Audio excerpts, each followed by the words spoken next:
యేసుక్రీస్తు కృప కలిగిన వాళ్ళలో మీ అందరికీ వందనాలు. ప్రతి ఒక్కరికి వందనాలు. కూడా వచ్చిన ప్రతి ఒక్కరు కూడా వందనాలు. దేవుడు ఇంతవరకు కాచి కాపాడి మన యొక్క ప్రార్థనలు, మన యొక్క విన్నపములు ఆయన వినికినిలో జ్ఞాపకం చేసుకున్నగాక. దేవుని స్తోత్రం. గట్టిగా స్తోత్రం చేద్దాం. హల్లెలూయా. దేవుడు ఎంతవరకు కాచి కాపాడాడు. వాస్తవానికి శుక్రవారం దినాన్ని ఎందుకోసం ఏర్పాటు చేసుకున్నాం? ఉపవాస కూడికను. మీరందరూ దేవుడి సన్నిధిలో రావాలని. పనికి వెళ్తే ఎన్ని సౌకర్యాలు మీకు ఉంటాయా? చెప్పండి, ఉంటాయా? లేదు. ఒక ఉద్యోగానికి వెళ్తే ఇన్ని సౌకర్యాలు ఉంటాయా? పాటలు ఉన్నాయి, వాక్యం ఉంది, చక్కగా దేవుని సన్నిధిలో ఫ్యాన్లు అన్నీ, చేపలు మీకోసం అన్నీ కూడా సిద్ధపాటు చేసి ఉన్నారు. మీరు ఎక్కడికన్నా వెళ్తే మీరు సిద్ధపాటు చేయాలి, మీరు పని చేయాలి, మీరు ఇంకొకరికి చేయాలి. కానీ మీకు ఇక్కడ అన్నీ కూడా ఏర్పాటు చేస్తున్నారు. మీరు యజమానులు, మేము దాసులు కదా, అవునా కదా? మీరు యజమానులు, మేము దాసులం. అందుకే మీకోసం మేము ఏర్పాటు చేస్తాం కదా, నిజమా కదా? మీరు యజమానులు, మేము దాసులం, అవునా కదా? మీరేంది ఎవరు మౌనంగా ఉన్నారు?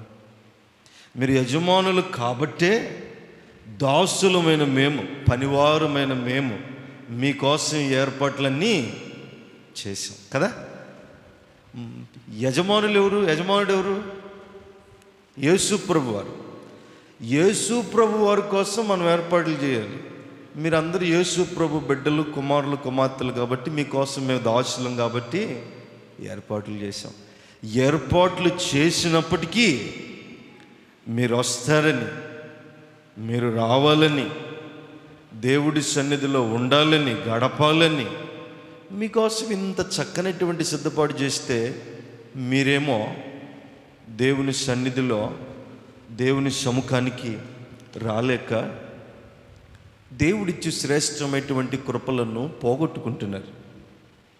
దీవెనలను మీ చేతులారా మీరే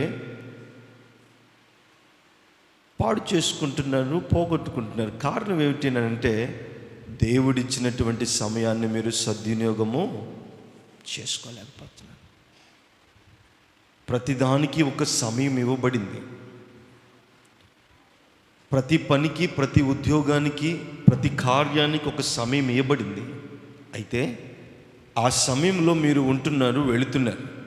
కానీ దేవుడిచ్చే సమయమును, దేవుడిచ్చేటటువంటి కృపలను మీరు పోగొట్టుకుంటున్నారు, జార విడుచుకుంటున్నారు. కారణం ఏమిటనంటే దేవుని కంటే అధికమైనటువంటి ప్రాధాన్యత లోకమునకు, లోక మనుషులకు, లోక పనిబాట్లకు అధిక సమయాన్ని వెచ్చిస్తున్నారు. అందుకే వాక్యంలో మీరు తీయండి, చదవండి. హెబ్రీయులకు రాసిన పత్రిక 6వ అధ్యాయము 1వ వాక్యంలో ఈ రీతిగా వ్రాయబడి ఉంది. కాబట్టి నిర్జీవ క్రియలను విడిచి మారు మనస్సు పొందుటయు దేవుని యందలి విశ్వాసమును బాప్తిస్మములు గూర్చిన బోధయు హస్త నిక్షేపణమును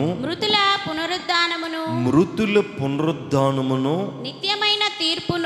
నిత్యమైన తీర్పును అను పునాది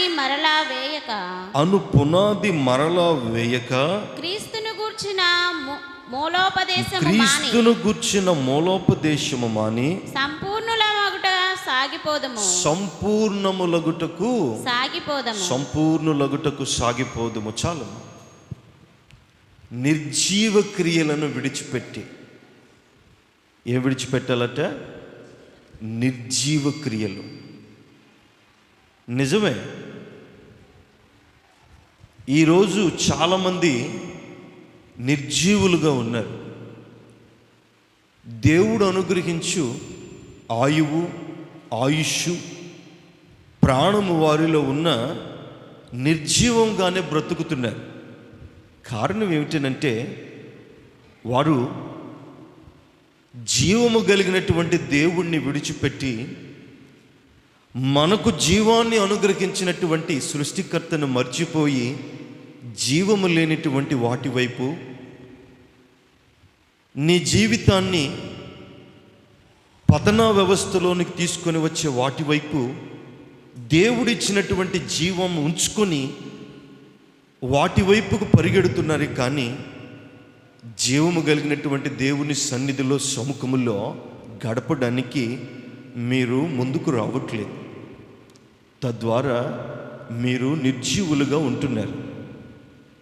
మీలో జీవం ఉంది, జీవాన్ని ఆయన ప్రసాదించాడు, మీరు ప్రాణం ఉంది, మీరు నిర్జీవులు కాదు. కానీ వాక్యం ఏమంటుంది? నిర్జీవ క్రియలను విడిచిపెట్టండి. ఏ విడిచిపెట్టాలా? నిర్జీవ క్రియలను విడిచిపెట్టాలి. నిర్జీవ క్రియలు ఏవి?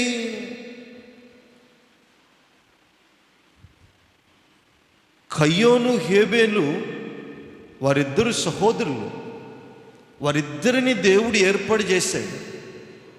కానీ హేబేలు నిర్జీవ క్రియలను విడిచిపెట్టాడు, కయ్యోను లోక సంబంధమైనటువంటి క్రియలను బట్టి బ్రతికాడు. గనుక హేబేలు మరణించిన, హేబేలులో ఉన్నటువంటి విశ్వాసాన్ని బట్టి, దేవుడిచ్చినటువంటి కృపలను బట్టి చనిపోయినను కూడా సాక్ష్యం ఇస్తుంది రక్తం. ఏమి సాక్ష్యం ఇచ్చింది? రక్తము సాక్ష్యం ఇచ్చింది. ఎందును బట్టి? హేబేలు నిర్జీవ క్రియలను విడిచిపెట్టాడు, దేవుని దృష్టికి విశ్వాసుడై ఉన్నాడు. చూడండి, అన్న చంపినను హేబేలు రక్తము దేవునికి సాక్ష్యం ఇస్తుంది, మాట్లాడుతుంది. ఎందువల్ల?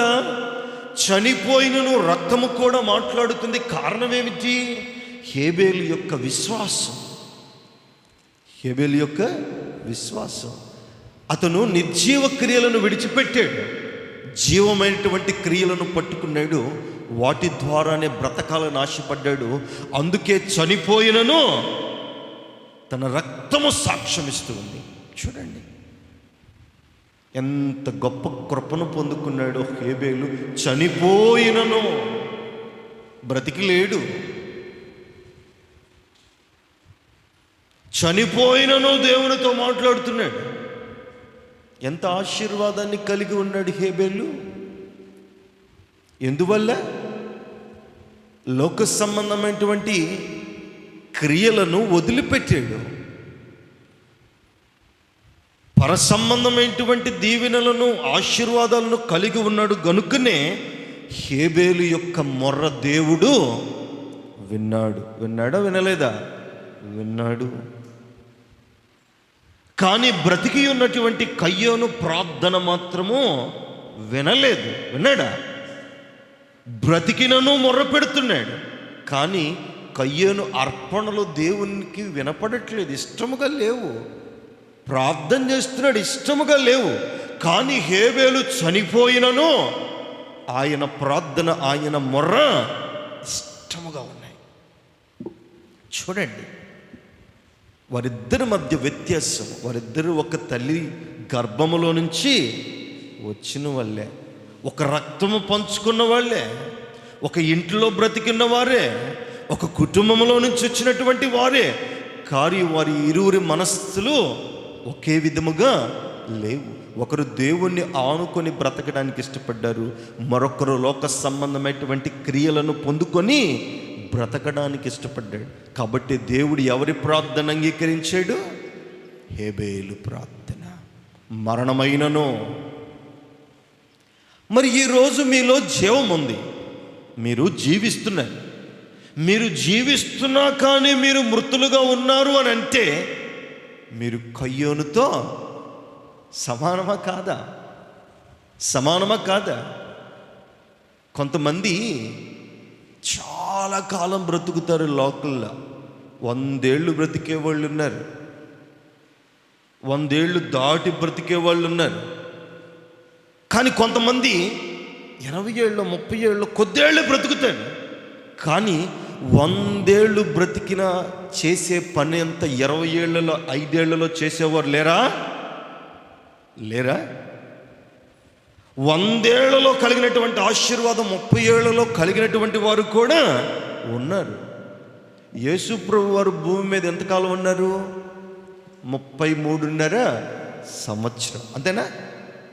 సేవ చేసింది ఎంతకాలం?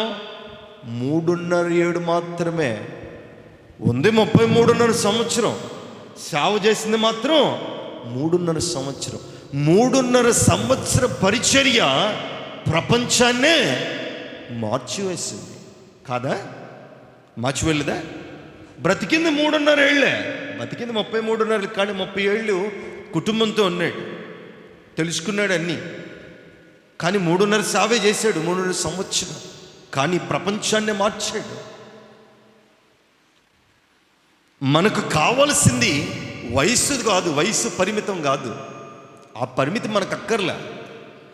మనకున్నటువంటి కొన్ని దినాలైనా కొద్ది దినాలైనా మన నిర్జీవ క్రియలను విడిచిపెట్టి జీవము కలిగినటువంటి ఆయన హక్కున మనము చేర్చబడి ఆయన కృపలను పొందుకొని అనేకులకు వాటిని వెదజల్లాలి.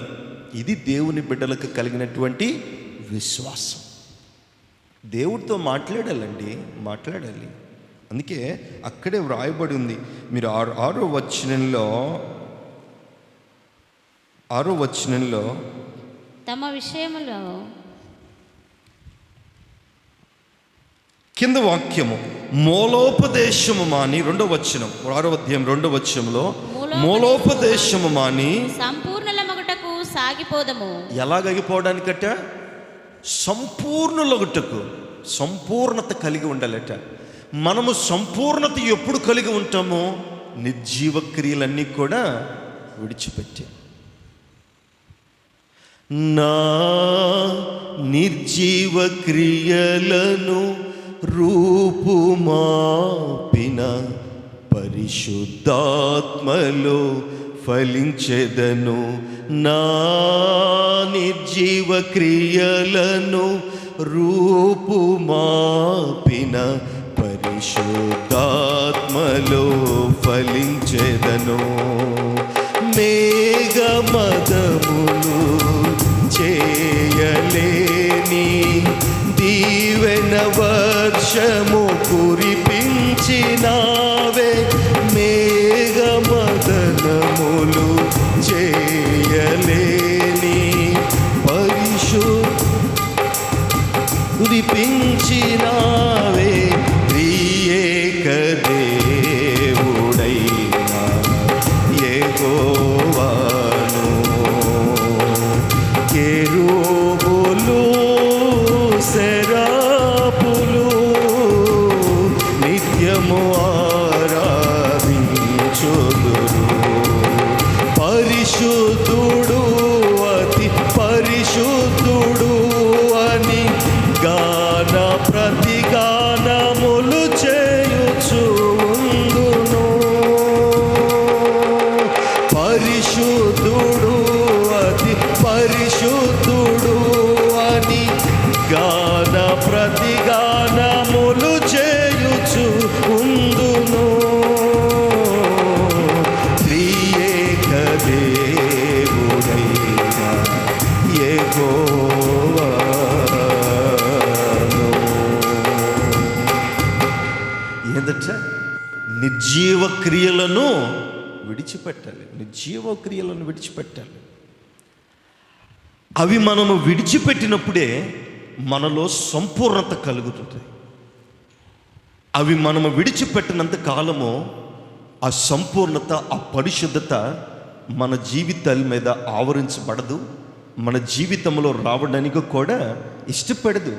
ఎందుకంటే లోక సంబంధమైనటువంటి మాలిన్యము మన జీవితాలకు అంటుకున్నప్పుడు, మన హృదయంలో జీవిస్తున్నప్పుడు పరిశుద్ధాత్మ మన మీదకి ఏ రీతిగా వస్తుందండి? వస్తుందా? రాదే. ఎలాగొస్తుంది? జీవము మనలో ఉన్న జీవము లేనటువంటి వాటిని ఆరాధిస్తూ, జీవము లేనటువంటి పరిస్థితులను మన జీవితాలకు అనుబంధించుకుంటూ జీవము లేని వాటిని పూజిస్తూ లోక సంబంధమైనటువంటి ఆ వ్యర్థమైనటువంటి వాటిని మన శరీరాలకు అంటుపెట్టుకుంటూ మన బ్రతుకుల్లో నివసిస్తూ లోక సంబంధమైనటువంటి బ్రతుకుల్లో మనము మన జీవితాలను కడతీర్చుకుంటున్నప్పుడు ఆ పరిశుద్ధాత్మ అనుభవము మన జీవితముల మీదకు రావడానికి కూడా వీలు లేదు. నీ నిర్జీవమైనటువంటి క్రియలను నీవు తీసివేసుకొని పరిశుద్ధ కలిగినటువంటి ఆ కృపలను మీ జీవితాల్లో జరిగించుకుంటూ ఉంటే పరిశుద్ధాత్మ ప్రేరణ కృప మీ అందరి మీద కూడా ఆవరించి ఉంటుంది. అందుకే అంటున్నాడు, మీరు బాప్తిస్మములు కలిగి దేవుని యొక్క కృపలను ఎరిగి పరిశుద్ధాత్మ యొక్క విలువను మీరు తెలుసుకొని దానిలో మీరు నివసిస్తున్నా కానీ మీరు నిర్జీవులుగా ఉన్నారు. దేవుని యొక్క జీవం మీలో బ్రతుకుతున్న ఆ జీవాన్ని మీరు చంపివేస్తూ ఉన్నారు. కారణం మీరు నిర్జీవులుగా ఉన్నారు. దానిని మీరు విడిచిపెట్టాలి. ఇప్పుడు పాటలో భక్తుడి శ్రేష్టమైనటువంటి పాట ఆ వర్ణనతో రాశాడు. వర్షము కురుస్తుందట. వర్షం కురిచినప్పుడు కేవలము ఆ వర్షములో వాన మాత్రమే, నీరు మాత్రమే వస్తుంది. అది దేవుడు ఏర్పాటు చేసినటువంటి ఏర్పాటు.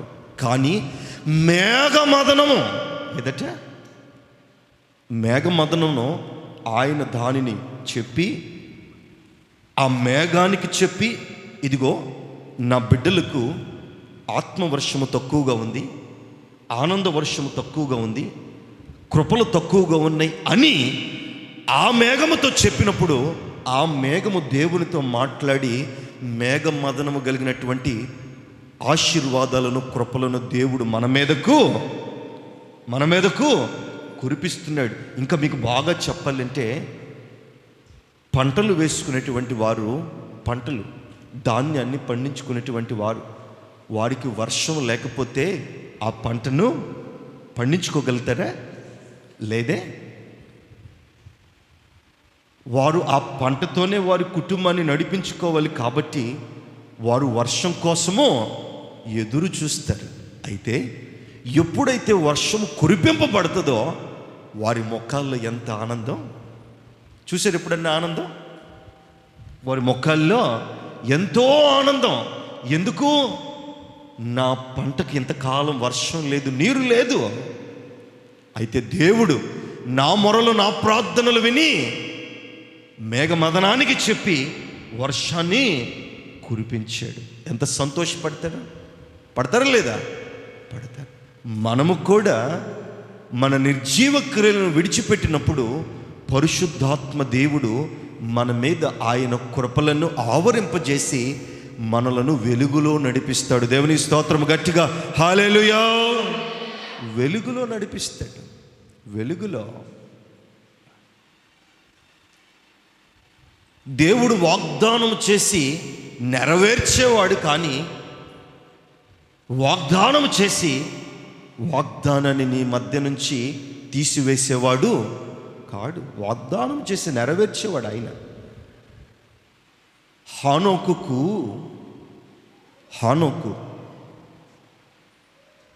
దేవుడు తీసుకొని పోయాడు,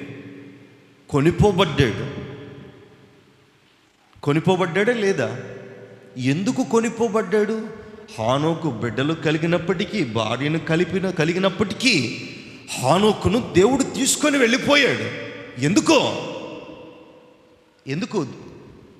హానోకు దేవుడి యందు విశ్వాసం కలిగి ఉన్నాడు.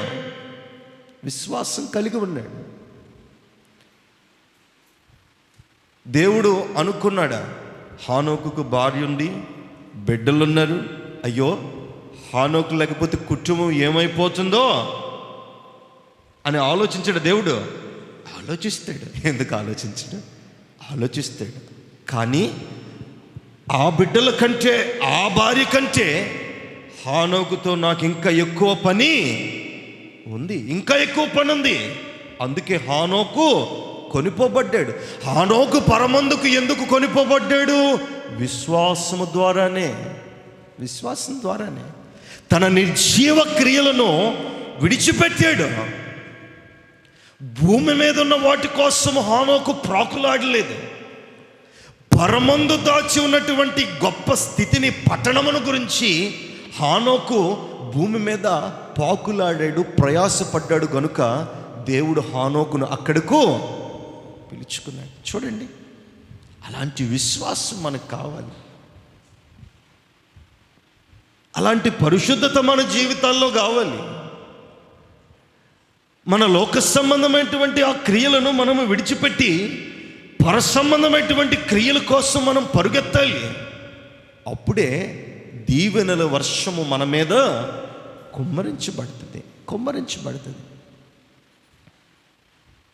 ఎలాగ మనం జీవిస్తున్నాము? దేనికోసం జీవిస్తున్నాము?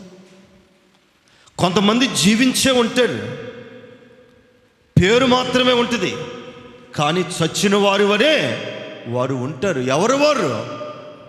దేవుని వాక్యాన్ని వింటూ, ప్రార్థనలు చేస్తూ, దేవుని యొక్క వాక్యాన్ని అనుసరిస్తూ, పరిశుద్ధాత్మలో ఉంటూ, బాప్తిస్తం తీసుకొని ఉండి, పరిశుద్ధతలో ఉండి కూడా వారు చచ్చిన వారి వలె ఉంటారు. కారణం, వారికి దేవుని యొక్క వాక్యం పట్ల శ్రద్ధ లేదు. అందుకే వాక్యం అంటుంది, నిర్జీవ క్రియలను విడిచిపెట్టండి. మీరందరూ మారు మనసు కలిగి ఉన్నారు, బాప్తిస్తం తీసుకుని ఉన్నారు, ప్రభువును గుచ్చినటువంటి పరిశుద్ధత మీకు తెలుసు, ప్రభువు గుచ్చినటువంటి కార్యాలు మీరు ఎరిగి ఉన్నారు. కానీ మీరు నిర్జీవులుగా ఉన్నారు, మీరు చచ్చిన వారి వలె ఉన్నారు. ఎందువల్ల? మీరు దేవుని కార్యాలు నిజముగా చూడట్లా. నిజముగా దేవుడి కార్యాలు మీరు చూడట్లే. మీరు చూస్తుంది అల్లా ఒకటే, ఆరాధనకు వెళ్ళాలి, వెళ్ళిన తర్వాత అక్కడ కూర్చోవాలి, ఆ కొద్దిసేపు ప్రభువులో ఉండాలి, ప్రభువుతో ఉండాలి, ఏదో ప్రార్థన చేసుకున్నాం, వస్తున్నాం, వెళ్ళిపోతున్నాం, అంతవరకే మన విశ్వాసం, మన భక్తి ఆగిపోయింది. కానీ పరిశుద్ధాత్మ ప్రేరణ ఎలాగ కావాలి? పరిశుద్ధాత్మ కృప నా జీవితంలో ఎలాగ పొందుకోవాలి? అసలు నిర్జీవ క్రియలను ఏ రీతిగా నేను విడిచిపెట్టాలి? ప్రభువుకు సాక్షులుగా నేను ఎలాగ బ్రతకాలనేటువంటి ఆలోచన మన బ్రతుకుల్లో కలగట్లేదు. ఈరోజు ఆదివారమో శుక్రవారమో ఉపవాస ప్రార్థనలు ఎలాగైపోయినాయి అంటే అదొక ఫ్యాషన్ అయిపోయింది. ఏదో వెళ్ళాలి, ఏదో వెళ్ళాలి. యేసు ప్రభు వారు వాక్య పరిచర్య చేసేటప్పుడు, వారు కూడుకునేటప్పుడు వారు దేనికోసం వెళ్ళేవారో తెలుసా? పరిశుద్ధాత్మను పొందుకోవడానికి, వాక్యం ద్వారా జీవితాలను మార్చుకోవడానికి, పరిశుద్ధాత్మ ప్రేరణను కలిగి ఉండటానికి వారు వెళ్ళేవారు. ఈనాడు ఆలయాలు, మనుషులు, జనులు ఎలాగైపోయారంటే ఆదివారం ఆరాధన, ఉపవాసం కూడికన్నా ఏదో చక్కగా తెల్ల బట్టలు కట్టుకున్నాం, మంచి బట్టలు కట్టుకున్నాం, నగలు వేసుకున్నాం, కార్లు ఉంటే కార్లు, బండ్లు ఉంటే బండ్లు వేసుకున్నాం, ఆ చర్చి అంత నిండిపోతే ఒక మూలలోనో లేకపోతే అక్కడో లేకపోతే చర్చిలోనైనా ఒక దగ్గర కూర్చొని ఒక కిటికీ కాడు అలాగ ముసుకేసుకున్నాం, పురుషులైతే అలాగ ఫోన్ పట్టుకున్నాం, ఏదో ఆ సమయంలో అలాగ కూర్చొని ఆ సమయం ఆ సేవకుడు చెప్పినటువంటి వాక్యం ఏదో విని అలాగ బైబిల్ పట్టుకొని వెళ్ళిపోతున్నారు. లోక సంబంధమైనటువంటి పనులన్నీ మరలా చేస్తున్నారు. కాదా? అవునా కాదా? నిజమా కాదా?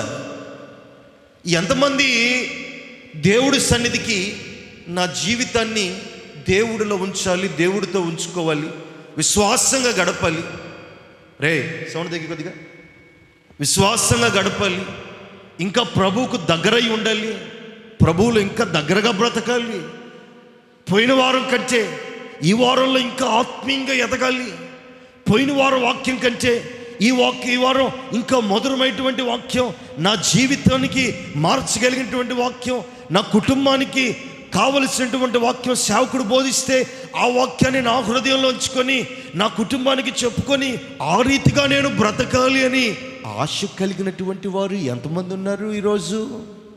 ఉన్నారా? లేరే? ఎందుకు లేరు? నిర్జీవ క్రియలు వారి జీవితాల్లో ఉన్నాయి. నిర్జీవ క్రియలు ఉన్నాయి. జీవము కలిగిన క్రియలు వారి జీవితాల్లో లేవు. కొంతమంది ఇందాక చెప్పినట్లు అనేక సంవత్సరాలు బ్రతికి వారు నిర్జీవంగా జీవిస్తే దాని వలన ఏమన్నా ప్రయోజనం ఉందా? లేదే. 100 ఏళ్ళు, 50 ఏళ్ళు, 70 ఏళ్ళు బ్రతికి దేవుని యొక్క పరిశుద్ధాత్మ ఏమిటో రుచి చూడకుండా చస్తే దానివల్ల ఏమన్నా ప్రయోజనం ఉందా? లేదే. ఎందుకోసం బ్రతుకుతున్నాము? ఎవరి కోసం బ్రతుకుతున్నాము? ఎలాగ బ్రతుకుతున్నాము అనేటువంటి అవగాహన మన బ్రతుకుల్లో, మన జీవితాల్లో రాకపోతే మన జీవితము అర్థము పరమార్థము ఏది కలగదు.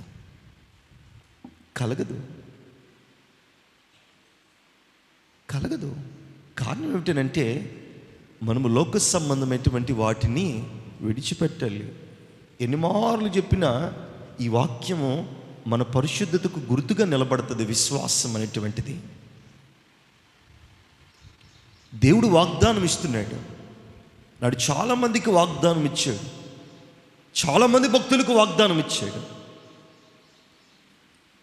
అబ్రహాముకు వాగ్దానం ఇవ్వలేదా? నీ స్వదేశాన్ని నీకు ఇస్తాను, పునాదులు గల పట్టణాలను నీకు ఇస్తాను. ఇవ్వలేదా?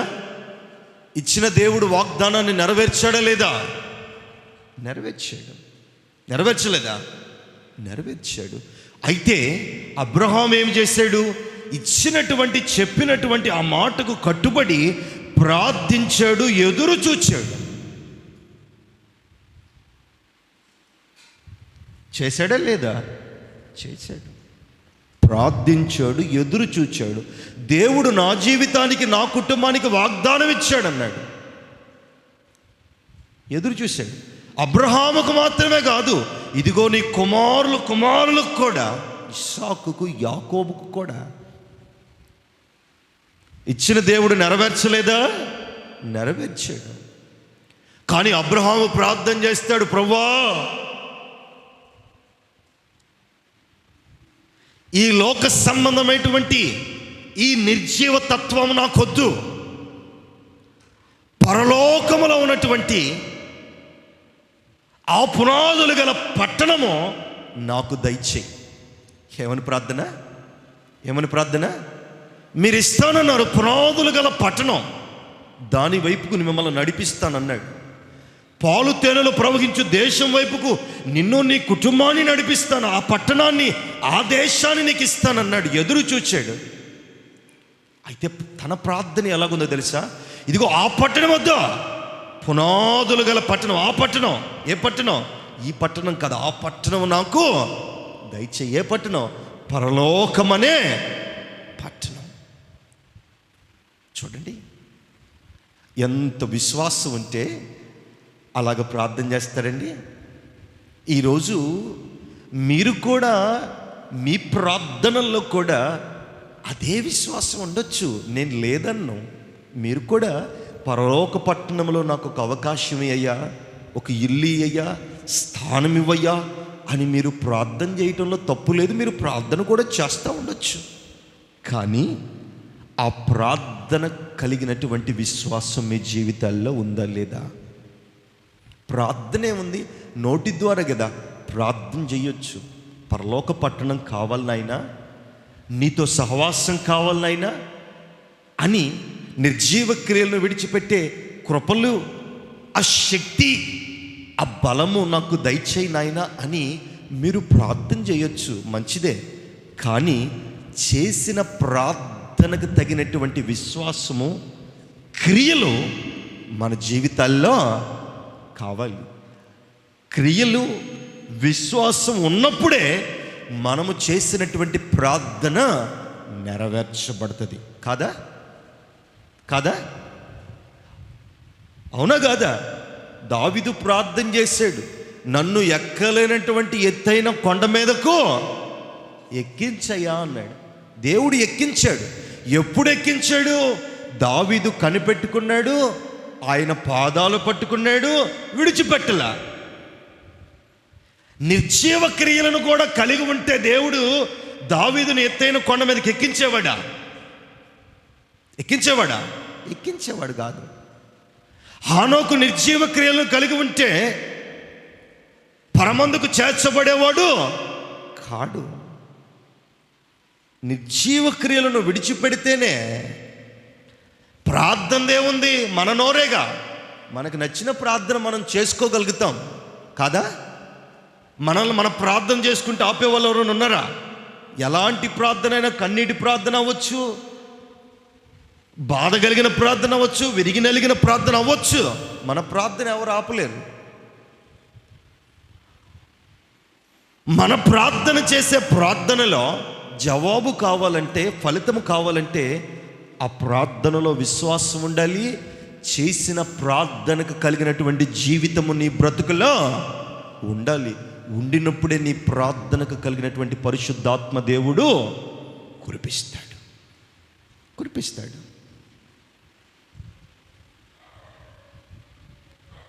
ఎందుకు కురిపించలే?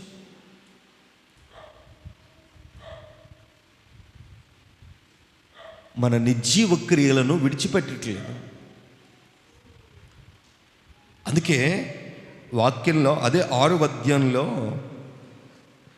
క్రీస్తును గుర్చిన మూలోపదేశము మాని సంపూర్ణులగుటకు. క్రీస్తును గుర్చిన మూలోపదేశము. చాలామంది ప్రభువును గుర్చినటువంటి అవగాహన ఉండి కూడా, తెలిసి కూడా, ప్రభువు యొక్క విన్నపములు ఆశీర్వాదాలు ఎరుగు కూడా ప్రభువును సందేహిస్తుంటారు. లేరా? ప్రభువును సందేహిస్తుంటారు, ప్రభువు ప్రార్థనను సందేహిస్తుంటారు, దేవుని సన్నిధిని సందేహిస్తుంటారు, సందేహపడుతుంటారు. ఎవరు సందేహపడేవారు? ఈ నిర్జీవ క్రియలు కలిగినటువంటి వారే. యేసయ్య ఎవరో, ఆయన మేలులేమిటో, ఆయన ఆశ్చర్య కార్యములేమిటో, ఆయన గొప్పేమిటో తెలిసి కూడా యేసయ్య దగ్గరకు వచ్చి విచారణ చెయ్యరు. యేసయ్య దగ్గరకు వచ్చి ప్రార్థన చెయ్యరు. యేసయ్య సన్నిధి దగ్గరకు వచ్చి మొర్ర పెట్టరు. బాధ వచ్చినా, కష్టం వచ్చినా, శ్రమ వచ్చినా, దుఃఖం వచ్చినా, శోధన వచ్చినా మనుషులు చెప్పే మాటల వైపు వారు లక్ష్యం ఉంచుతారు. కానీ దేవుని యొక్క మాటల వైపు, ఆయన ప్రార్థన వైపు, ఆయన వైపు ఎవరో లక్ష్యం ఉంచరు. ఈరోజు చాలామంది ఉన్నారు. యేసయ్య కార్యాలు చేస్తారని తెలుసు, ఆయన దగ్గర ప్రార్థన చేస్తే మొరపెడితే సమస్తము జరుగుతాయని తెలుసు, ఆయన పాదాల మీద పెడితే ఎంత గొప్ప కార్యమైనా. నిజమే, వైద్యులు కూడా తెలియనటువంటి కార్యాలు, వారికి కూడా తెలియనటువంటి కార్యాలు దేవుడు చేయట్లేదా? వైద్య శాస్త్రము గ్రహింపలేని ఆశ్చర్య కార్యములు చేసినావే కదా. వైద్య శాస్త్రంలో కూడా లేవట అన్ని కార్యాలు. ఆశ్చర్యకార్యాలు చేయట్లేదా? చేస్తున్నాడు, చేయట్లేదా? కొంతమంది డాక్టర్ల కాడికి పోతే ఈ రోగం మాకు తెలీదు, ఈ రోగాన్ని మేము ఎప్పుడు చూడలేదు, ఇది కొత్త రోగం, దీనికి మందు లేదు, సూది లేదు, ఏదీ లేదు, దీన్ని మేము చేయలేమని వదిలేసుకున్నటువంటి వారు చాలామంది ఉన్నారు. చేయనటువంటి వారు చాలామంది లేరా? అట్లాంటి వారు బ్రతికిన వారు లేరా? ఉన్నారు. ఆ మధ్య కాలంలో ఒక స్త్రీని చూసాము. ఆమె ఒంట్లో ఏ రోగం లేదు, ఆరోగ్యంగానే ఉంది. అన్ని టెస్టులు చేశారు, వాళ్ళ దగ్గర ఉన్న డబ్బులన్నీ పెట్టి ఆమెకున్న బలహీనతను చూపించారు. కానీ ఆమెకు ఏ బలహీనత లేదు. అన్ని స్కాన్లు చేశారు, అన్ని ఎక్స్రేలు తీశారు, అన్ని టెస్టులు చేశారు, బ్లడ్ టెస్టులు చేశారు, అన్నీ చేశారు. కానీ ఆమెలో ఏ బలహీనత లేదు, డాక్టర్లకి ఏం కనబడట్లే. కానీ ఆమె చూస్తే సన్నగా అయిపోతూ ఉంది. జీవం లేదు. ఎముకలతో చర్మమంతా కప్పివేయబడింది. మమ్మల్ని పిలిచారు, వెళ్ళాము, ప్రార్థన చేసాం. ఆ దగ్గరికి రావడానికి ఎవరు కూడా సిద్ధపడట్లా. ఎందుకు సిద్ధపడట్లా? మీకు తెలుసో తెలీదో, ఒక మనిషి బలముగా ఉన్నప్పుడే మనిషి దగ్గర మంచి వాసన వస్తుంది. ఒక మనిషి బలహీన పడిపోయి ఎముకలతో కప్పబడినటువంటి ఆ తోలు, ఆ చర్మం ఉందనుకోండి, వారి దగ్గర ఎక్కడ లేనటువంటి చావు వాసన. మీకు తెలుసో తెలీదో, అదొకలాంటి వాసన, పేనగ వాసన అంటారు. ఆ వాసన వస్తుందనుకో, ఆ వాసన పోవడానికి మీరు ఎన్ని సెంట్లు వాడండి, ఎన్ని సబ్బులు వాళ్ళ బట్టలకు వాడండి, అది పోదు. అది చాలా దూరం వ్యాపిస్తూ ఉంటుంది, అంత భయంకరమైన వాసన. మరి ఆ స్త్రీకి ఆ వాసన పడితే ఎవరు ఆమె దగ్గరకు రావట్లే. కొంతమంది సేవకులు కూడా రావట్లేదు, దూరంగా నిలబడి ప్రార్థన చేసి వెళ్ళిపోతున్నారు. ఆ వాసనకు తట్టుకోలేక ముక్కులకు గొడ్డేసుకుంటున్నారు. ఇంట్లో ఉన్నవారు, కుటుంబీకులు అందరూ కూడా ఆమెను ఒక పాకలో వేశారు. ఎందుకు? ఆమె దగ్గర చచ్చిపోయే వాసన, ఎక్కడ లేని వాసన. మరి ఎంతరా ఆమె వయసు అంటే, తిప్పి కొడితే 34 ఏళ్ళు కూడా లేవు. నడిప్రాయం. ఎందుకురా గతి ఆమెకు పట్టింది? ఏంట్రా బాబు అని అంటే, లోకమంతా తిరిగింది, చివరకు పట్టరానటువంటి భయంకరమైనటువంటి దెయ్యాలు ఆమెకి పట్టి పీడిస్తూ ఉన్నాయి. దెయ్యాలు బట్టి పీడిస్తూ ఉంటే ఎక్స్రే తీస్తేనో, స్కానింగ్ తీస్తేనో, ఇంకో టెస్ట్ చేస్తేనో బయటపడిద్దా? రాదు. ఎందుకు? ఆమెకు పట్టినటువంటి గతి అది. ప్రార్థన చేసి ఇంక చచ్చిపోయిద్ది అన్నారు డాక్టర్లు. అందరూ వదిలేసుకున్నారు ప్రాణం. పట్టుకొని ప్రార్థన చేసి ఆమె గురించి ఉపవాసం ఉండి ప్రార్థన చేసినప్పుడు దేవుడు 18 రోజులకు ఆమెను యథాస్థితిగా మరల మనిషిగా మాట్లాడే దానిలాగా, అన్నం తినేలాగా దేవుడు చేస్తాడు. దేవుని స్తోత్రం, హల్లెలూయా. 18 రోజులకి అన్నం పెడితే అప్పుడు తినింది. అంతకు మునుపు అన్నం కూడా పోల, చావు కంపు.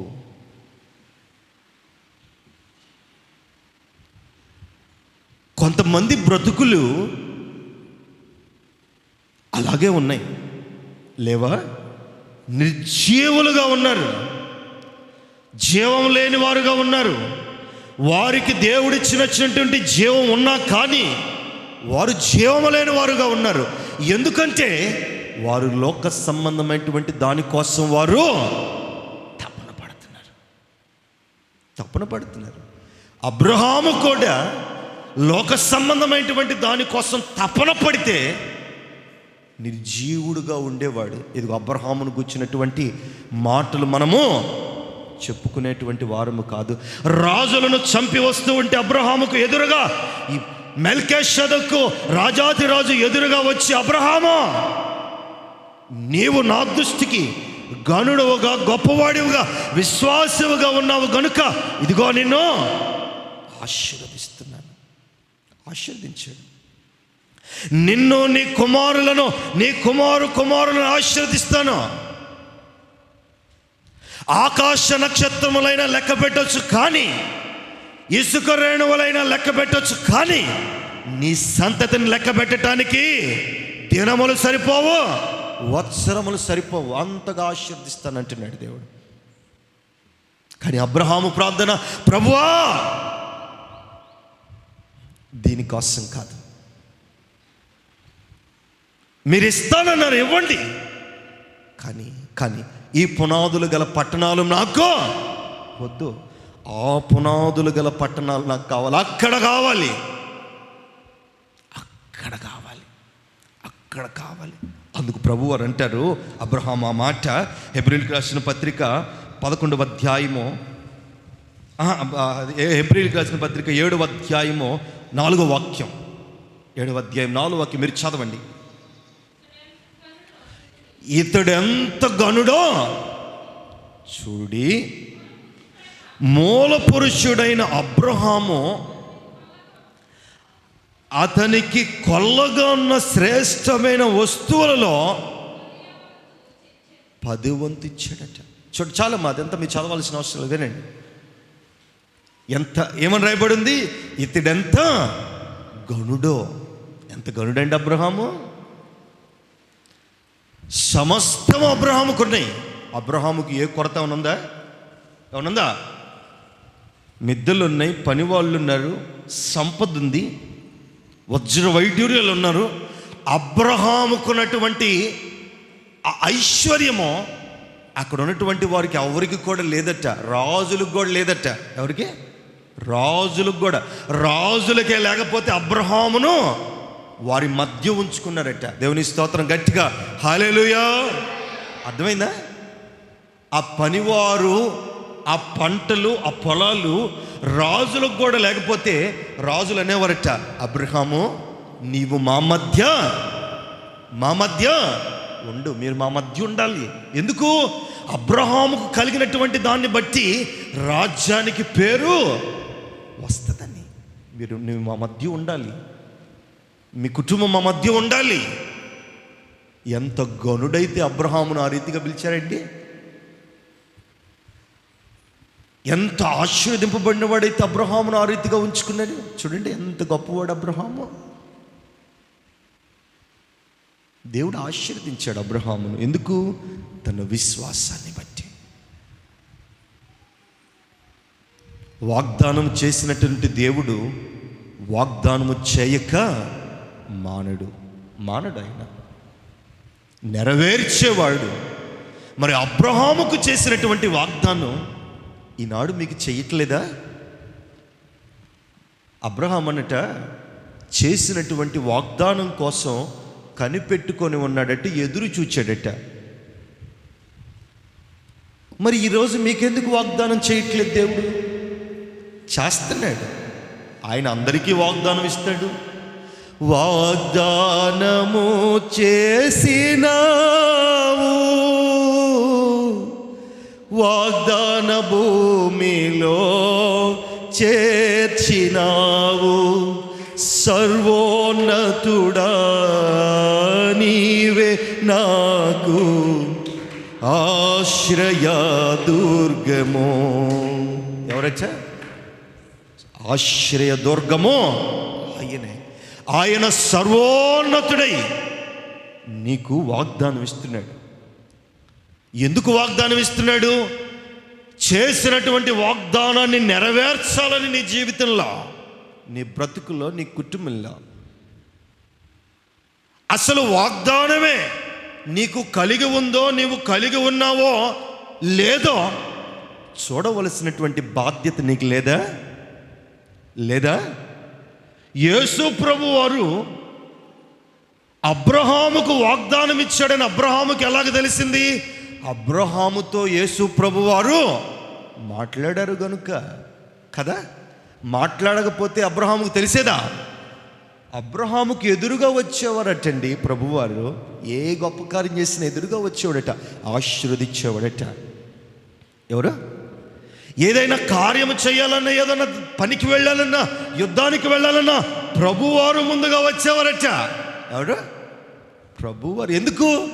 నా కుమారుడు బయటికి వెళ్తున్నాడు, పని మీద వెళ్తున్నాడు. దేనికోసం వెళ్తున్నాడు? దానిలో విజయం కావాలి నా కుమారుడికని యేసు ప్రభువారు ముందు వచ్చేవారట. ఈరోజు మన ముందు ఎవరు వస్తున్నారు చెప్పండి? బండి మీద వెళ్తున్నాం అనుకో, లేదా ఊరికే వెళ్తున్నాం అనుకో, భార్య భర్తలు, ఆడపిల్లలు, అమ్మో మా చిన్నమ్మాయి ఎదురు రావో, ఎదురొచ్చి బండి స్టార్ట్ చేస్తాను, నువ్వు ఇట్టమో పక్కకి. మళ్ళీ నేను ఎదురొస్తున్నప్పుడు నువ్వు నా వైపు చూడకూడదు, ఎదురొచ్చి అటు పక్క తిరిగిపో. అటు ఎదురొచ్చి ఎన్ని యాక్సిడెంట్లు అవ్వలేదు చెప్పండి? అవలేదా? అవుతాయి. ఎదురు రావాలి. కొంతమంది ముగ్గులేస్తారు ఎదురు రావటానికి. కొంతమంది ఇంతకుముందు చెప్పాను, కొంతమంది ఎదురు రాకపోతే ఇంట్లోనే ఉంటారు, పనికి వెళ్ళరు. పిల్లి వస్తే అశకునం, ఎలుక వస్తే అశకునం, పంది వస్తే అశకునం, చచ్చిపోయిన తల్లి వస్తే అశకునం. ఎక్కడ? ఆ మధ్యకాలంలో నేను అనకూడదు కానీ నేను అంటా, చదువుతా, మీకు చెప్పాలిగా, మీకు చెప్పకపోతే అట్టు మీకు. ఆ మధ్యకాలంలో ఒక ఊర్లో, ఊరు పేరు చెప్పనులే, మళ్ళీ చూస్తారు వాళ్ళు, మళ్ళీ నన్ను అంటారుగా, అందుకే ఆ ఇద్దరు భార్య భర్తలు బండి మీద వెళ్తూ ఉంటే ఇంటి నుంచి దాటుకొని వెళ్ళారు. కొద్ది దూరం వెళ్ళినాక రోడ్డు టర్నింగ్ తిరగాల. దారి అంటే కనిపించింది, టర్నింగ్ కనపడదుగా, మూల కనపడదుగా, టర్నింగ్ తిరిగి వెళ్ళాలి. అయితే వీళ్ళు వెళ్తూ ఉన్నారు. ఆ టర్నింగ్లో భర్త చచ్చిపోయినటువంటి వెధవరాలు ఎదురొచ్చింది. ఎవరు? భర్త చచ్చిపోయిన వెధవరాలు ఎదురొచ్చేసరికి ఆపారు, బండి ఆపి ఇక గొనుక్కుంటున్నారు. ఈ పనికి మాలింది ఇప్పుడే రావాలా? ఇప్పుడు దాకా ఆడ చచ్చింది, ఇది ఇప్పుడే రావాలా? మేము పోయేటప్పుడే రావాలా అంటుంది. నేను ఆడ అరుగు కాడ నిలబడ్డా. నేను ఎందుకు నిలబడ్డానో ఆడ నిలబడ్డా. అరుగుందాడే అరుగు కాడ నిలబడ్డా. ఎందుకో నిలబడ్డా. వీళ్ళు కొనుక్కున్నారు మొగుడు పిల్లలు. ఈ పనికి మంది సచ్చింది ఇప్పుడే రావాడా? మొగుడు చచ్చితే ఇంట్లో ఉండటానికి ఏం రోగం? ఎదుల మీద పడి అమ్మ ఎరగదీయాలని అటు ఇటు తిప్పాలని వచ్చింది రోడ్డు మీద, మాకేది అంటున్నారు వీళ్ళు. పళ్ళు మాత్రం తెగ్గరుగుతుంది ఎక్క. ఈ ఆయన ఈడు అంటున్నాడు, మై ఊరుకో, ఇంటే బాధపడుతుంది, మళ్ళీ గొడవలు ఊరుకో అంటున్నాడు ఇతను. చూశాను, బాధ కలిగింది. ఇక ఆ అమ్మాయి ఏమంటది?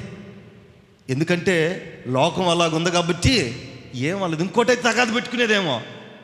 ఇక ఎదురొచ్చింది కదా, ఇంకేమనలేక కళ్ళ నిండా నీళ్ళు పెట్టుకుంటే నాకు బాధ కలిగి కళ్ళ నీళ్ళు వచ్చినాయి.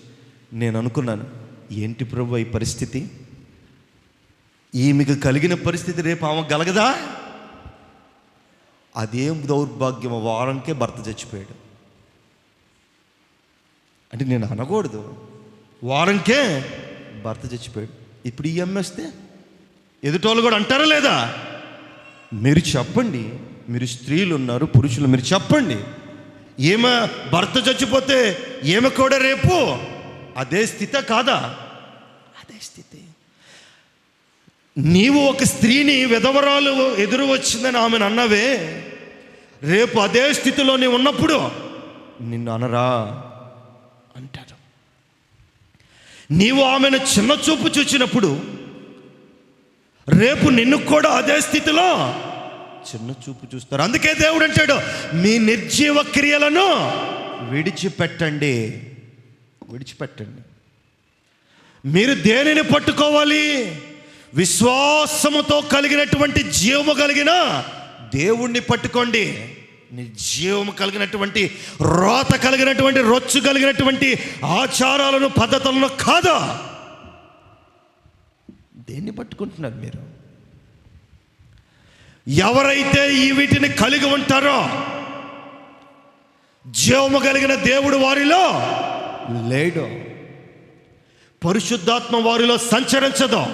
పరిశుద్ధాత్మ వారి మీద, వారి కుటుంబాల మీద ఆవరింపబడదు.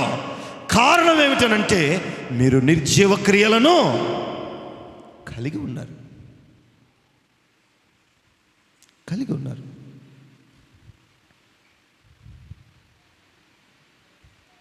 అబ్రహాము తన కుమారుడైనటువంటి ఇస్సాకును మరణము నుంచి కాపాడుకున్నాడా లేదా? మరణము నుంచి రెప్పపాటులో ప్రభువారి స్వరం ఆగినా, ఆయన మాట్లాడకపోయినా, ఆయన దర్శనము కలగకపోయినా కత్తి ఇస్సాకు మీద పడి ఉండేది. రెప్పపాట్ల మరణము నుంచి కుమారుడు కాపాడుకున్నాడు. కారణం విశ్వాసాన్ని బట్టి. విశ్వాసం కావాలా? విశ్వాసం ఉన్నవారికి నిర్జీవ క్రియలు ఇదిగో అవి ఉండవు.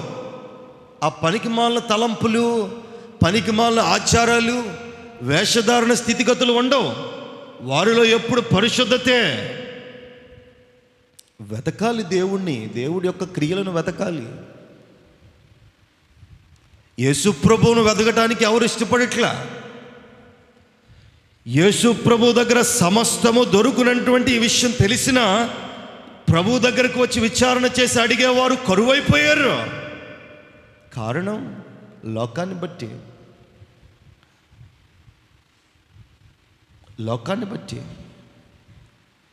జేబులోనో బొడ్లోనో 100 రూపాయలు 500 రూపాయలు ఉన్నాయండి. అవి పెట్టుకున్నారు, మార్గాన్ని వస్తున్నారు, అవి ఎక్కడో పడిపోయినప్పుడు ఇంటికి వచ్చి చూసుకున్నారు, కనపడలా. ఎదుగుతారు ఎతకరా? 500 నోటు ఎదుగుతారు ఎతకరా మీరు? అట్టయితే ఇక్కడ బారేసుకోండి అమ్మా. అయ్యా మీరేంది ఎతకని అంటున్నారు? ఎతకరా మీరు? ఇక్కడ బారేసుకోండి, నేను తీసుకుంటా. మీరు ఎతకపోతే యాడ నుంచి వచ్చారో, ఎక్కడి నుంచి ప్రారంభమయ్యారో, ఏ ఇంటికి పోయారో, ఇంటింటికి పోయి అడుగుతారు లేదా? 10 ఇళ్ళు తిరిగితే 10 ఇళ్ళు పోయి నా 500 నోటు ఏమైనా పడిందేమో చూడయ్యా, చూడమ్మా. కళ్ళు పెద్ద చేసి ఎతకరా? ఎందుకు? అది దొరుకుద్దేమోనని కదా, అది దొరుకుతుందేమోనని వెతుకుతారు, ఇష్టంగా వెతుకుతారు. అది దొరకాలని ఎంతసేపు అయినా వెతుకుతారు, ప్రయాస పెడతారు, భారం పెడతారు. మరి యేసయ్యని ఎందుకు ఎతకట్లా? యేసయ్యని ఎందుకు ఎతకట్లా? దొరకడు యేసయ్య? నిన్ను దాటిపోయేవాడు ఆయన కాదే. నీవు ఆయన్ను దాటి వెళుతావు కానీ ఆయన నిన్ను దాటిపోయేవాడు కాడు. ముఖము తిప్పుకొని వెళ్ళిపోయేవాడు కాదు. నీవు వెళుతావు, నీవు దాటిపోతావు. దేవుని సన్నిధిలో ఆరాధన జరుగుతున్నా కానీ సన్నిధి నుంచి దాటి వెళ్ళిపోతావు, ముఖము తిప్పుకొని వెళ్ళిపోతావు. ఆరాధనకు నేను యోగ్యుడు కాను, ఆరాధనకు నాకు సమయం లేదు, కూర్చునే సమయం లేదు అని నువ్వు దాటి వెళ్ళిపోతావు. కానీ దేవుడు దాటిపోయేవాడు కాదు. ముఖం తిప్పుకొని వెళ్ళిపోయేవాడు కాదు. నిన్ను దర్శించి నీ దగ్గరకు వచ్చి నీ అక్రతలను తీర్చి నిన్ను ఆశీర్వదించి ఇదిగో వాగ్దానాన్ని నీకు కలుగజేసి, నీ ఒకవేళ ఆ వాగ్దానం కోసం ఎదురు చూసిన ఎడల దానిని నెరవేర్చి ఇదిగో పరిశుద్ధుల జాబితాలలో నిన్ను చేర్చుతాడు. ఇది ఆయనకు కలిగినటువంటి మీ కృప, ఆయనకు కలిగిన మంచి మనస్సు. ఆయన్ని వెతకరు మీరు, దేన్ని వెతుకుతారు? దొరకడా? పోయిన 500 నోటు ఎవడో కూడా దొంగలుతాడేమో, దొంగతనం చేస్తాడేమో, లేకపోతే కనబడదేమో, గాలికి కొట్టుపోవునేమో. కానీ యేసయ్యను కానీ నువ్వు వెతికితే, ఆయన కానీ పట్టుకుంటే, ఆయన ఇచ్చే ఆశీర్వాదాలు దీవెనలు ఎవడు దొంగిలించడానికి వీలు లేదు. వాగ్దానం కలగాల, వాగ్దానం కావాలా? ఆ వాగ్దానం ఇచ్చే దేవుణ్ణి నీవు వెతకాల, ఆ వాగ్దానం ఇచ్చే దేవుణ్ణి నీవు కనుగొనాలా. అప్పుడే ఆశీర్వాదాలు, అప్పుడే కృపలు. దేన్ని వెతుకుతున్నావు? దేన్ని కనుగొంటున్నావు? ఈరోజు చాలామంది జీవితాల్లో వాగ్దానాలు లేవు. ఆ పండక్కి, న్యూ ఇయర్ పండక్కి ఇచ్చే వాగ్దానాలు బైబిల్లో ఉంటాయి. కానీ యేసు ప్రభు వారు నీ జీవితంకు, నీ బ్రతుకు ఏం వాగ్దానం చేశారో ఆ వాగ్దానం తెలుసా?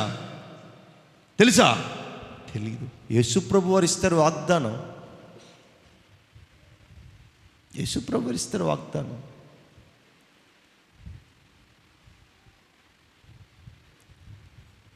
ఆ వాగ్దానాన్ని నీ జీవితంలో నెరవేర్చుకోవాలి. అసలు ఏ వాగ్దానం ఇచ్చాడో నీకు తెలియనప్పుడు నెరవేర్పు నీకు ఎలాగ అర్థమవుతుంది? అర్థం కాదు. లేఖనాల్లో స్త్రీలు ఆదిమ కాలంలో దేవుడిచ్చు వాగ్దానం కోసము సంవత్సరానికి ఒక మారు జరుగు ఆ కూడికలో పాల్గొని ఆయన ఏ దర్శనం ఇస్తాడో, ఏ వాగ్దానం ఇస్తాడో ఎదురు చూచి ఆ వాగ్దానాన్ని బట్టి వారు నడిచేవారట, బ్రతికేవారట.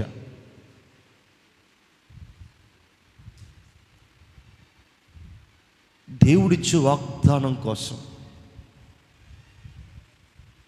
ఈరోజు మీ జీవితాల్లో అసలు దేవుడు వాగ్దానాన్ని ఇస్తున్నాడో లేదో కూడా మీకు అర్థం కావట్లా. ఎందుకంటే మీరు నిర్జీవులుగా ఉన్నారు. ఒకవేళ మీరులో దేవుని జీవము కానీ ఉన్నట్లయితే, దేవుని కృపలు, దేవుని యొక్క విశ్వాసం మీ జీవితాల్లో ఏలుబడి కానీ చేస్తున్నట్లయితే దేవుని వాగ్దానం మీరు పొందుకుంటారు. ఆ వాగ్దాన స్వాస్థ్యాన్ని మీరు కలిగి ఉంటారు. మీకు తెలియలా దేవుని వాగ్దానం ఏంటో, మీరు పొందుకోవాలా. నిజమే, అబ్రహాముకి ఇచ్చినటువంటి వాగ్దానం నీకు నాకు దేవుడు తప్పక ఇస్తాడు. ఇవ్వాలి అని అంటే ఎదురు చూడాలి, ఆయన కోసం కనిపెట్టుకొని ఉండాలి. ఆయన ఎప్పుడు వస్తాడో ఆయన కోసం నీవు సిద్ధపాటు కలిగి ఉండాలి. అంతేగాని ఏముందిలే, యథావిధిగా ఆరాధనకి వెళుతున్నాం, వస్తున్నాం, 2 మాటలు ఏదో చదువుకుంటున్నాం, వెళుతున్నాం, ఏదో వాక్యం వినబడింది, వెళ్తున్నాం, వింటున్నాం, చాలే ఈ దినానికి వెళ్ళాము అనే ఆలోచన మీ జీవితాల్లో ఉంటే వాగ్దాన ఫలము మీరు పొందుకోలేరు. ఆ ఫలాలు మీరు కావాలి అని అంటే విశ్వాసంతో మీరు జీవించాలి. ఇదిగో దేవుని కృపలకు మీరు పాత్రలు అవ్వాలి అని అంటే విశ్వాసము కలిగి ఉండాలి. వాగ్దాన భూమిని మీరు స్వతంత్రించుకోవాలి. ఇక్కడ కాదు, పరమందు కావాలి. అందుకే ఒక మాట చెప్పి నేను ముగింపులను తీసుకొని వస్తాను. ఒక మాట చెప్పి హెబ్రీయులకు రాసిన పత్రిక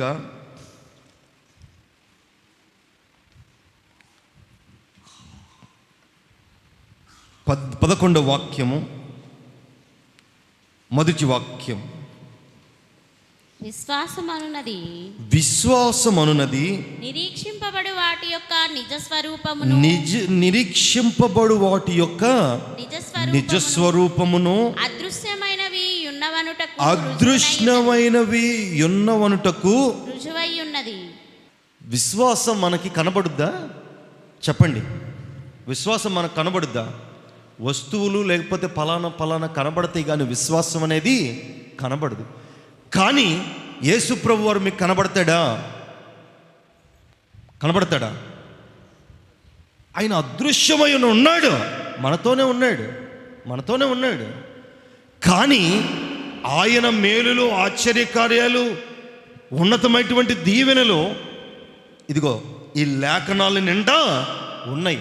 వాటిని బట్టి దేవుడు ఉన్నాడని, దేవుడు ఉంటాడని, ఆయన అదృశ్యమై ఉన్న ఆయన నిజమైన దేవుడని, ఆయన ద్వారా సమస్తము జరుగునని మీరు నమ్మాలి. ఎందుకు నమ్మాలి అంటే మోషే చక్కటి వాడు, సుందరుడు మోషే. ఎంత అందగాడంటే, అంత చక్కటి వాడంటే మోషే. అంత చక్కటి వాడైనటువంటి మోషే ఐగుప్తులో ఉన్నప్పుడు ఫరో ఆ రాజ్యములో చెప్పబడినటువంటి మాట, చిన్నపిల్లలందరినీ కూడా సంహరించండి. తల్లిదండ్రులు భయపడలే, అందరూ భయపడ్డారు. కానీ మోషే తల్లిదండ్రులు భయపడలే. ఎవరు మోషే తల్లిదండ్రులు? ఎవరు? యొకోబేదు, ఇంకెవరు? అమ్రాము, యొకోబేదు. భయపడకుండా దేవుని మాటకు లోబడిపోయి జమ్ము పెట్టిలో పెట్టలేదా? జమ్ము పెట్టిలో పెట్టాడు. సుందరుడు, చంపేస్తారని భయపడలా. ఎందుకు? దేవుని యొక్క విశ్వాసం వారిలో ఉంది కనుక పెట్టారు. మరి పెద్దవాడయ్యాడు మోషే, ఐగుప్తులో ఉన్నాడు. ఫరో కుమారుడు అనిపించుకున్నాడు. కానీ అది ఆశీర్వాదం అనుకోలేదు మోషే. భారమైనప్పటికీ, బాధ అయినప్పటికీ, శ్రమ అయినప్పటికీ నా జనులతో ఉండటమే మేలు అనుకున్నాడు. ఎందుకు మేలు అనుకున్నాడు? మోషే విశ్వాసమును బట్టి. అందుకే దీవించబడ్డాడు, ఆశీర్వదింపబడ్డాడు, జనులకు సేవకుడయ్యాడు, దేవునికి ఇష్టుడయ్యాడు, నమ్మకస్తుడయ్యాడు. ఎందును బట్టి? విశ్వాసమును బట్టి. ఈరోజు విశ్వాసం మీకు కనబడకపోవచ్చు, నీ విశ్వాసం ఎవరికి తెలియకపోవచ్చు. ఇదిగో నా బిడ్డలారా, నేను చెబుతున్న మాట ఒక్కటే, మీ విశ్వాసం ఎవరికి కనబడలేదేమో, మీ విశ్వాసం చెప్పుకోలేనిదేమో, మీ విశ్వాసాన్ని బట్టి అందరూ నేను ధృవీకరించవచ్చేమో, కానీ పరమందు ఉన్న దేవుడు మాత్రము నీకు చేసినటువంటి వాగ్దానాన్ని బట్టి, నీ విశ్వాసాన్ని బట్టి పరలోకములో ఉన్నటువంటి ధననిధిలో నీకు చోటు కలుగు చేస్తాడు. ఆ ఇంటిలో నీకు అవకాశం కలుగు చేస్తాడు. ఈ లోక మనుష్యులైతే నిన్ను తోసివేయొచ్చు, విడనాడొచ్చు, అపహసించవచ్చు, గెంటివేయొచ్చు, నీ కన్నీరు కారుస్తున్నా ఆదరించకపోవచ్చు. కానీ దేవుడు మాత్రము సమస్తాన్ని చూస్తున్నాడు. ఎప్పుడు? నీ విశ్వాసాన్ని బట్టే. ఒకవేళ మోషే ఐగుప్తులో ఉన్నటువంటి ఆ డబ్బును బట్టి, ఆ గొప్పతనాన్ని బట్టి, ఆ రాజుగా ఉన్నటువంటి ఆ స్థితిని బట్టి ఒకవేళ అక్కడే ఉంటే పరలోకమున్నటువంటి ఆశీర్వాదము, దేవునిలో గొప్పగా ఉన్నటువంటి ఆ కృప పోగొట్టుకునేవాడు కదా. మహా అయితే రాజ్యంలో రాజుగా ఉండేవాడేమో, కానీ యేసయ్య ఇల్లంతట్లో నమ్మకమైనటువంటి వాడిగా ఉండేవాడా? కాదు. అది పోగొట్టుకున్నాడు. ఆ నిర్జీవ క్రియలను పోగొట్టుకున్నాడు కాబట్టే యేసయ్య ఇంటిలో నమ్మకమైనటువంటి వాడిగా ఉన్నాడు. మనము ఆ నిర్జీవ క్రియలను పోగొట్టుకుంటే, ఆ లోక సంబంధమైనటువంటి క్రియలను మనం పోగొట్టుకుంటే పర సంబంధమైనటువంటి ఆశీర్వాద కృపలు మీకు దేవుడు అనుగ్రహిస్తాడు. అయితే కొద్దిగా సమయం పట్టచ్చు. సమయం ప్రతిదానికి సమయము కలగదు. నీ విశ్వాసాన్ని బట్టి కానీ నీవు ముందుకు వెళితే, నీ పరిశుద్ధతను బట్టి కానీ నువ్వు ముందుకు వెళితే, నీ లోక సంబంధమైనటువంటి క్రియలను తీసివేసుకొని నమ్మకమైనటువంటి దేవుణ్ణి కానీ నీవు అంగీకరిస్తే ఒకానొక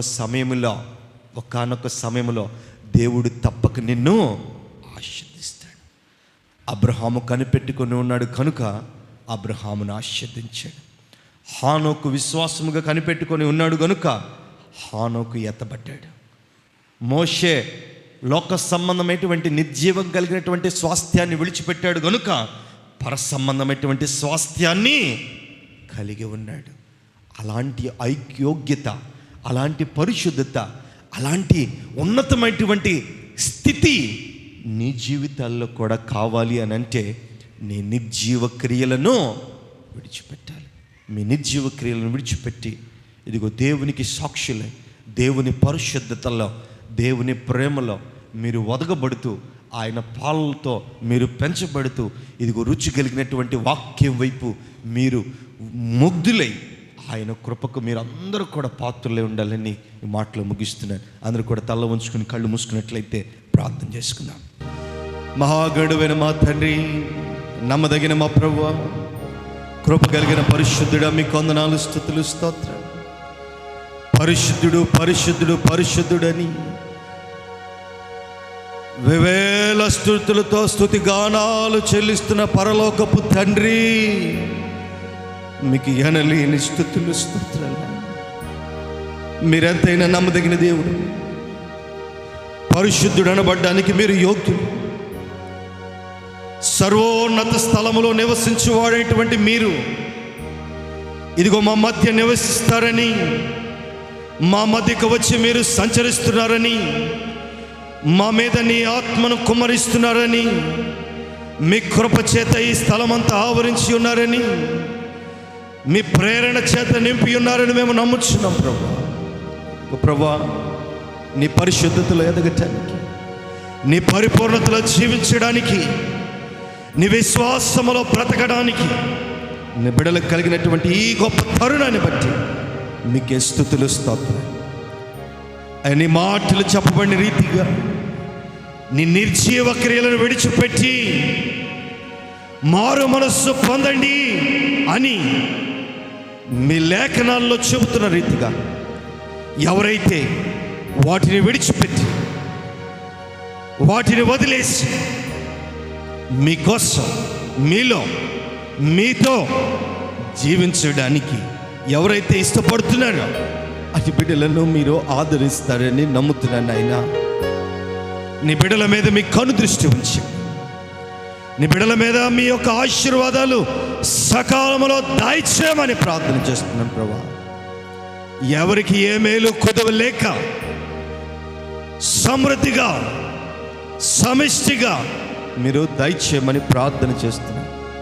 ఇదిగో ఉన్నతమైనటువంటి దేవుని కృపల బిడ్డల మీద కుమ్మరించి నైనా మిమ్మలను వెదకటానికి మిమ్మలను వేడుకోవడానికి నీ బిడ్డలకు కావలసినటువంటి ఆ కృపను శక్తిని బలమును అనుగ్రహించండి. అయ్యో మీ సన్నిధికి వస్తున్నారే, మీ సన్నిధిలో బ్రతుకుతున్నారు కానీ నిర్జీవులుగా ఉన్నారేమో, మీ కృపకు పాత్రులై బ్రతకలేకపోతున్నారేమో, మీ దీవెనలకు నమ్మకంగా లేకుండా నిర్జీవులుగా జీవిస్తున్నారేమో, కేవలము వారి విశ్వాసము నోటి మాటలతోనే ఆగిపోతుందేమో. అలాగ కాక వారి హృదయాల్లో వారి మనసుల్లో మీ వాక్యాన్ని వారి హృదయం అనే పలక మీద రాసుకుని నిజ దేవుడు మీరని, ఇదిగో బంగారమును వజ్రములను గొప్పవైనటువంటి వాటిని పోగొట్టుకున్నటువంటి వాటిని వెతికినట్లు మిమ్మల్ని వెతికే భాగ్యాన్ని ప్రతి బిడ్డకు కూడా అనుగ్రహించమని ప్రార్థన చేస్తూ బిడ్డలను కుటుంబాల్లో మీరు దీవించి ఆశీర్వదించి మీ మేలు కలిగినటువంటి కృపలు అనుగ్రహించమని, ఇదిగో మీ లేఖనాల్లో చెప్పబడినటువంటి వాక్యం చెప్పబడిన రీతిగా అబ్రహాము కలిగజేసినటువంటి ఆశీర్వాదం పరలోక సంబంధమైనటువంటి దీవెనలు ఇదిగో నా బిడ్డలకు సంఘానికి మీరు కలుగు చేయమని, ఎవరైతే విశ్వాసముగా మీ పాదముల దగ్గరకు వచ్చి మొరపెడుతున్నారు అటు బిడ్డలను మీరు ఆదరించి మీ కృపతో నింపమని, వారి కన్నీరు తుడిచి వారి ప్రార్థన కలిగినటువంటి సమాధానాన్ని మీరు అనుగ్రహించమని ప్రార్థన చేస్తూ నేను ఈ ఉపవాస కూడికలో నీ సన్నిధికి తీసుకొచ్చిన ప్రతి బిడ్డను ప్రతి కుటుంబాన్ని మీరు దీవించి ఆశీర్వదించు. రాలేకపోయిన బిడ్డలకు మరొక తరుణమును దయచు. ఈ మధ్యాహ్న దీవెనని నీ బిడ్డల మీద కుమ్మరించమని, అనారోగ్యులుగా వ్యాధిగ్రస్తులుగా ఉన్న బిడ్డలను లేవలెత్తమని స్వస్థపరచమని, ఆసుపత్రులు పడి ఉన్నటువంటి బిడ్డలను మీరు ప్రేమించి వారిని తాకి స్వస్థపరచమని, ఉద్యోగాలు లేని వారిని ఉద్యోగాలు కలుగు చేయమని, గర్భఫలం లేని గర్భఫలములను ఇవ్వమని, ఇదిగో నాయనా ఈ భయంకరమైనటువంటి వర్షము ద్వారా గడిచిన 3 దినాలు నాయనా ఎన్ని కుటుంబాలు అయితే ఇబ్బంది పడిపోయినాయో, ఆర్థికంగా కుంగిపోయినాయో వాటన్నిటిని కూడా దీవించి ప్రేమించి మంచి పనుబాట్లను దయచేయమని, ఆర్థికంగా నిలబెట్టమని స్థిరపరచమని ప్రార్థన చేస్తూ నైనా మా సంఘాన్ని కుటుంబాలను దీవించమని, ఈ పట్టణాన్ని ఆశీర్వదించమని, కృపతో నింపమని, చెప్పబడిన ప్రతి మాట వాక్యం వారి హృదయాల్లో నింపి ఫలభరితమైనటువంటి జీవితాన్ని దయచేయమని యేసుక్రీస్తు పరిశుద్ధ నామమున అడిగి వేడుకుంటున్నాము తండ్రి. ఆమేన్, ఆమేన్.